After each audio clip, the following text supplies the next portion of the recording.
Bonjour, je suis le pasteur Jonathan Berceau. Nous sommes toujours avec l'épître de Paul et les Éphésiens depuis l'Australie, ici à Adélaïde. Au chapitre 6, verset 10, on a vu ça la semaine passée, vous vous en souvenez, l'apôtre Paul avait dit « Au reste, fortifiez-vous ». Et on avait dit que l'apôtre Paul encourageait ainsi à se fortifier pour tout ce qu'il venait de dire, et on avait mis ça, tout ce qu'il venait de dire récemment, donc concernant les femmes, les hommes, les enfants, les serviteurs et les maîtres. Mais quand on réalise qu'on est déjà au chapitre 6 et qu'on est sur la fin du chapitre et qu'on est donc sur la fin de l'épître, eh bien cette phrase du verset 10 s'adresse aussi pour l'ensemble de l'épître. C'est pas seulement pour les relations dans le couple et sur le lieu du travail qu'il faut se fortifier, mais c'est sur tout ce qui vient d'être dit. Paul, à travers ces mots « au reste », eh bien quelque part, introduit sa conclusion. Alors, ceci dit, quant au verset 11, l'apôtre Paul dit « Revêtez-vous de toutes les armes de Dieu ».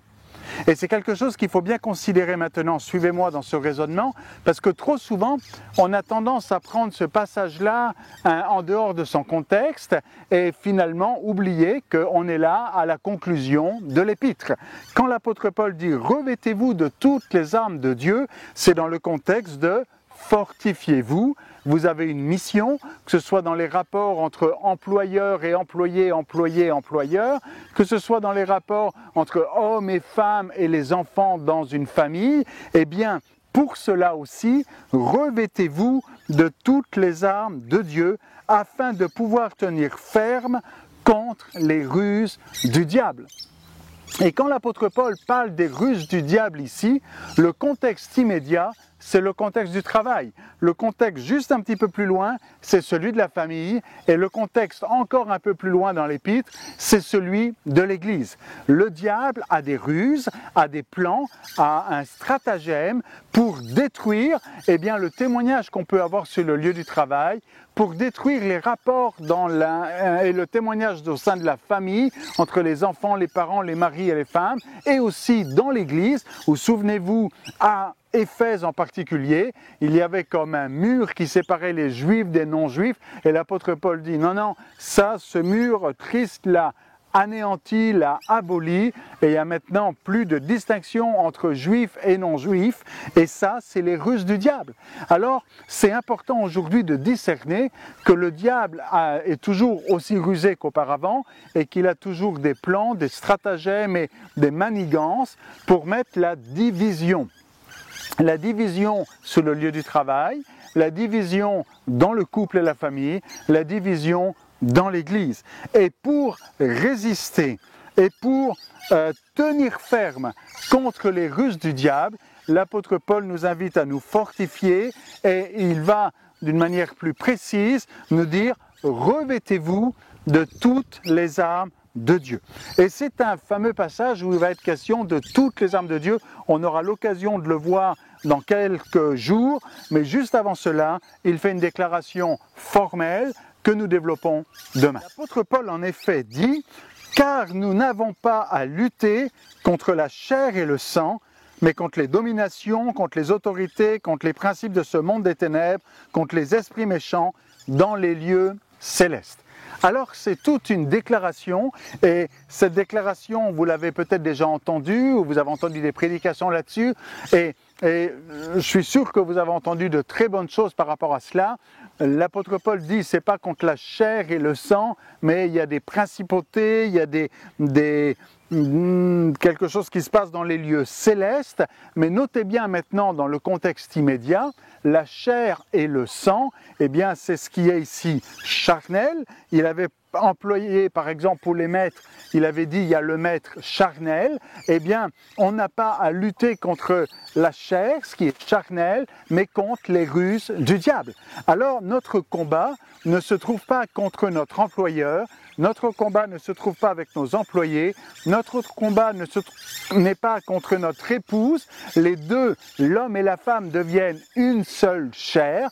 Donc le combat n'est pas contre cette chair, le combat n'est pas contre notre propre sang, à savoir nos enfants, et les enfants contre leurs parents, et dans l'Église encore, le combat n'est pas contre nos frères et sœurs. Entre juifs et non-juifs, il y avait des tensions à Éphèse, et l'apôtre Paul dit « Ne vous trompez pas de combat ». Le combat ne doit pas être fratricide, il n'est pas contre les frères et contre les sœurs.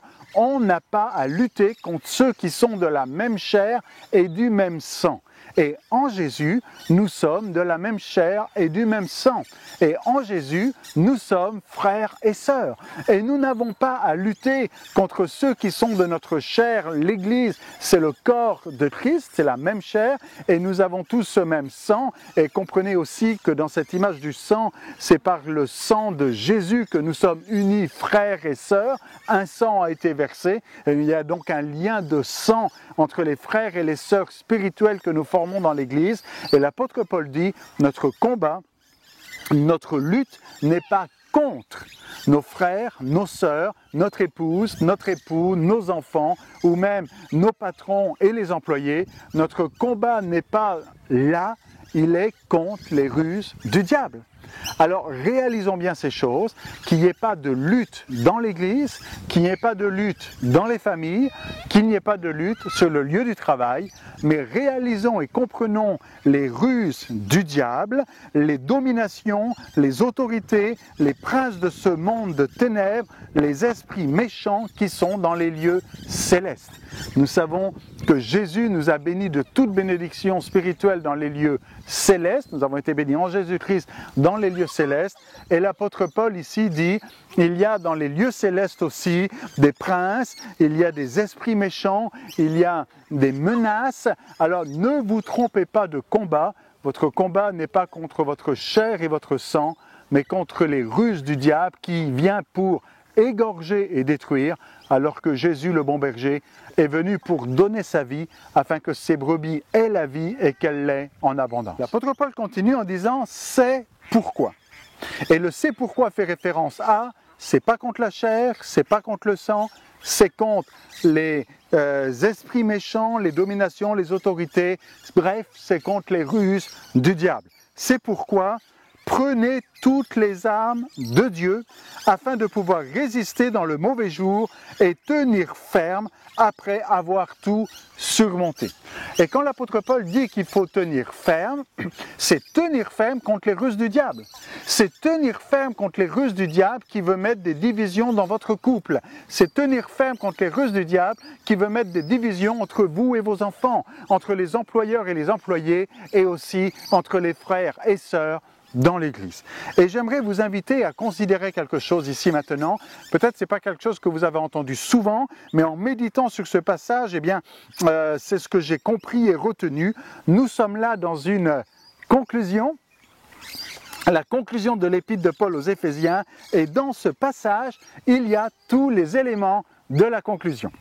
Regardez, quand il est dit qu'il faut les différentes armes, en fait ici, oui, ça correspond aux armes qu'un soldat romain pouvait avoir sur lui, mais ça correspond aussi à tous les points qui se trouvent dans l'épître de Paul aux Éphésiens. L'apôtre Paul fait un retour sur ce qu'il vient de dire dans toute son épître et reprend point par point les éléments contenus dans l'épître. Quand il dit d'avoir à vos reins la vérité pour ceinture. Et quand l'apôtre Paul parle de vérité, d'avoir ici donc cette vérité pour ceinture, eh bien on sait que dans l'épître, il a été question de la parole de la vérité, chapitre 1er, verset 13, qu'il a été question de professer la vérité, chapitre 4, verset 15, qu'il a été question d'avoir entendu conformément à la vérité, chapitre 4, verset 21, qu'il avait été question de ce que produit la vérité, chapitre 4, verset 24, il était question de parler selon la vérité, chapitre 4, verset 25, et chapitre 5, verset 9, il était question aussi de vérité, qui est le fruit de la lumière. Bref, c'est pas la première fois que l'apôtre Paul parle de vérité, et il dit tout ce que je vous ai dit dans cette épître concernant la vérité, gardez-le et que ce soit là une ceinture à vos reins. Et il dit aussi, ayez la cuirasse de la justice. Et quand l'apôtre Paul parle de cuirasse de la justice, c'est pas la première fois qu'il parle de justice. Chapitre 4, verset 24, il avait dit que cet homme nouveau est créé selon Dieu dans une justice que produit la vérité. Et chapitre 5, verset 9, il était question du fruit qui consiste en toute espèce de bonté et de justice et de vérité. Donc la justice ici, qui est souvent associée à la vérité d'ailleurs dans l'épître de Paul aux Éphésiens, c'est pas un élément nouveau, mais ça vient rappeler tout ce que l'apôtre Paul a dit. Gardez à vos reins la vérité pour ceinture et gardez la cuirasse de la justice. Et l'apôtre Paul parle aussi de la paix, puisqu'il dit « Mettez pour chaussure à vos pieds le zèle que donne l'évangile de paix ». Il avait déjà parlé de l'évangile, il avait déjà parlé de la paix dans son épître. Chapitre 1er, verset 2, il avait dit que la grâce et la paix vous soient données. Chapitre 2, verset 14, il avait dit « Il est notre paix ». Chapitre 2, verset 15, il a été question de la paix encore. Chapitre 2, verset 17, il dit « Il est venu annoncer la paix et que vous qui étiez loin et que la paix à ceux qui étaient près ». Chapitre 4, verset 3, il était question du lien de la paix. Vous voyez, ça revient souvent. Et donc ici, c'est encore un rappel, puisqu'on est dans la conclusion. Et donc, j'y mets ici l'hypothèse que les différentes armes de Dieu que l'on prenne, que l'on doit prendre, sont des armes qui ont déjà été développées tout au long de l'épître. Et donc, on avait parlé hier de la vérité de la justice et maintenant de la paix. Il est question aussi du bouclier de la foi. Et ce n'est pas la première fois que l'apôtre Paul parle de foi. Vous vous souvenez que l'apôtre Paul a parlé de la foi, chapitre 2, verset 8, quand on est sauvé par le moyen de la foi. Et chapitre 3, verset 12, il est dit qu'en lui, par la foi, nous avons reçu. Chapitre 3, verset 17, il est dit que Christ habite dans nos cœurs par la foi. Chapitre 4, il était question de l'unité de la foi. Bref, cette foi dont il a été question durant toute cette épître, l'apôtre Paul dit « Gardez cette foi et que ce soit pour vous un bouclier avec lesquels vous pouvez éteindre les traits enflammés du malin, ces traits qui correspondent en fait aux ruses du diable, qui a pour but donc de détruire, d'anéantir, de diviser les liens fraternels dans l'Église, la cellule familiale et sur le lieu du travail. Il parle aussi du casque du salut. Le salut était un point important dans l'épître. Le verset clé, c'est par grâce que vous êtes sauvés. Il nous a parlé de tout ce plan de salut que Dieu a mis en action en Jésus pour que nous soyons sauvés. Il est question de l'épée de l'esprit. L'apôtre Paul a beaucoup parlé de l'esprit dans cette épître encore. Et il est question enfin l'épée de l'esprit qui est aussi la parole de Dieu. Alors, toutes ces armes qui sont mentionnées ici dans Éphésiens chapitre 6 sont des armes de Dieu. L'apôtre Paul ne dit pas c'est des armes de Dieu puis vous ne savez pas trop à quoi ça correspond, puisque justement, tout au long de l'épître, il en a parlé. Et ça peut être intéressant peut-être, vous qui m'écoutez, si vous voulez prendre le temps, de relire l'épître de Paul aux Éphésiens en considérant ces armes quand il est question de la vérité comme une ceinture, voir comment il en est question tout au long de l'épître, ou de la cuirasse de la justice, ou du zèle, qui sont de ce zèle de l'évangile, de paix, qui sont comme des chaussures, le bouclier de la foi, et donc le casque du salut, l'épée de l'esprit, qui est la parole de Dieu. Et toutes ces armes-là sont des armes de Dieu. Et c'est quelque chose sur lequel je veux insister en concluant. Quelque chose sur lequel je veux insister en concluant, c'est qu'à deux fois, au verset 11, il avait dit de se revêtir des armes de Dieu, et au verset 13, il dit encore toutes les armes de Dieu. C'est des armes que Dieu vous donne afin que vous soyez fortifiés, que vous ayez la force et la capacité de résister aux ruses du diable. Alors ne dites pas c'est pas possible, Dieu vous a tout donné pour cela. Et l'apôtre Paul continue au verset 18 en disant faites en tout temps par l'esprit toutes sortes de prières et de supplication. L'apôtre Paul invite maintenant les Éphésiens à l'imiter.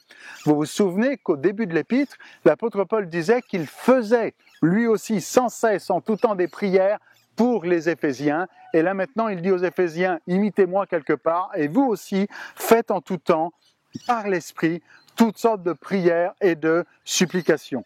Et il insiste en disant, veillez à cela avec une entière persévérance, priez pour tous les saints.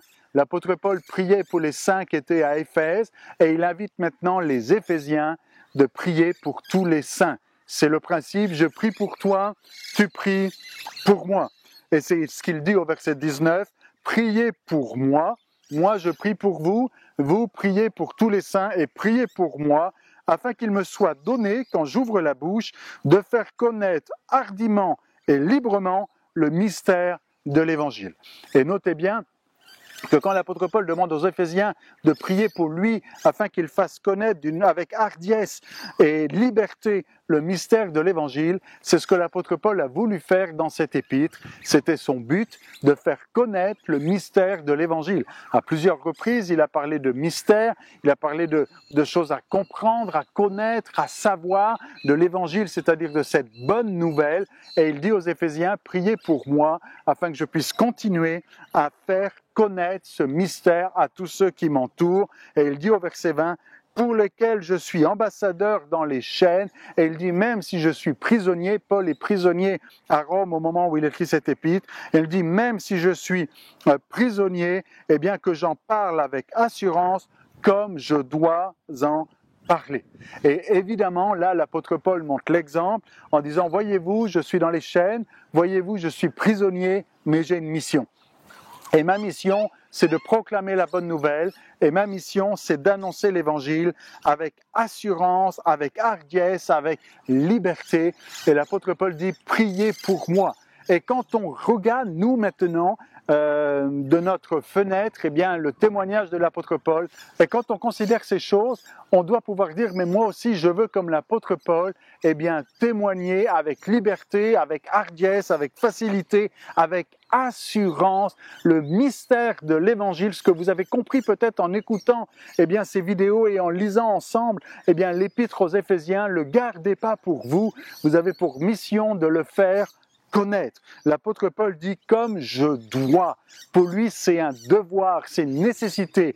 Il doit en parler. Et vous aussi, vous devez en parler. Alors méditez sur ces choses et je prie pour vous et vous priez pour moi afin que nous puissions accomplir ce que nous devons faire, parler, proclamer le mystère de la bonne nouvelle. La semaine prochaine, nous concluons l'épître de Paul aux Éphésiens.